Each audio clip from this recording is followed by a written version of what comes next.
You went in for a $5 lamp. You left $200 poorer. And somehow, you're not even mad about it. That's not coincidence. That's architecture. And once you see how it works, you'll never walk into a store the same way again. Let's start with a number. 900 million. That's how many times people walked into an IKEA last year. Fewer than 500 stores worldwide, nearly 2 million visits per location. Total sales? Over $50 billion. Do the math.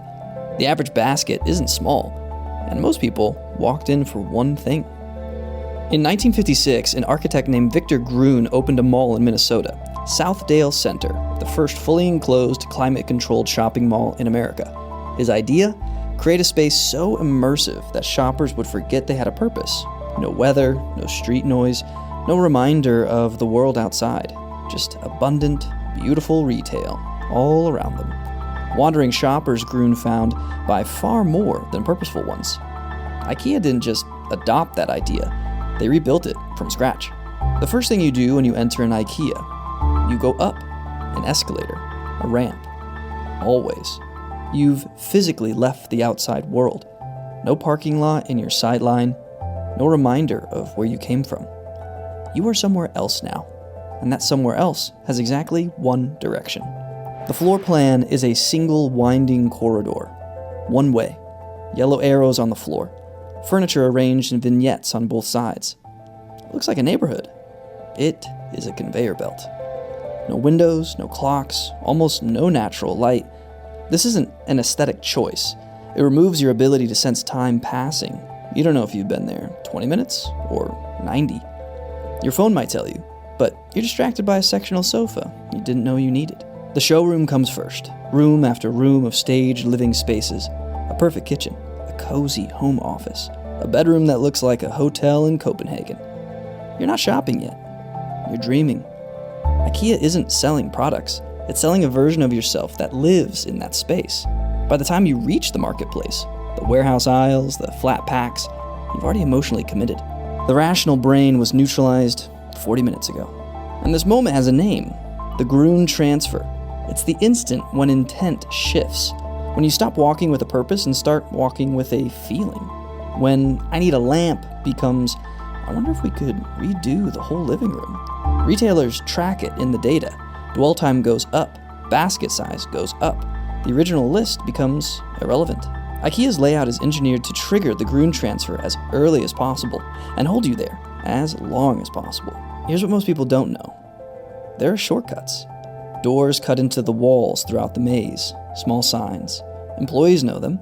The map on the back of your in-store shopping list shows them. Most customers never notice, because IKEA doesn't advertise them. Take the shortcut and you skip the showroom rooms they need you to see. So when a shortcut gets too familiar, IKEA changes the layout. The path isn't forced. Technically, you can leave anytime.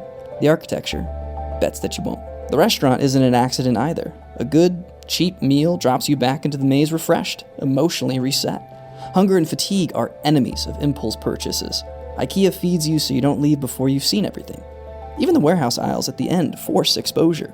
You navigate by item code, searching for what you wrote down in the showroom. You pass 10 things you didn't plan to buy to reach the one you did.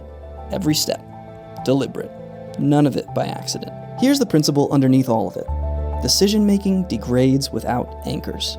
Remove time cues. Remove spatial orientation. Remove external reference points. You don't just disorient someone. You make them susceptible to whatever the environment intends. The environment becomes the decision maker. They become the passenger. IKEA knows this. Casinos know this. No windows, no clocks, a maze of machines. Sound calibrated to keep you just stimulated enough. Supermarkets know this. Produce at the entrance so you feel virtuous. Impulse buys near the exit after your guard is down. Every physical environment that extracts money at scale has internalized this principle. The built world is more intentional than you think. The environments that cost you the most, money, time, attention, are the ones most precisely designed to look like they're not designed at all. The IKEA maze doesn't feel like manipulation. It feels like browsing, like wandering. And that's the point. The best cage is the one that feels like freedom. Once you see it everywhere.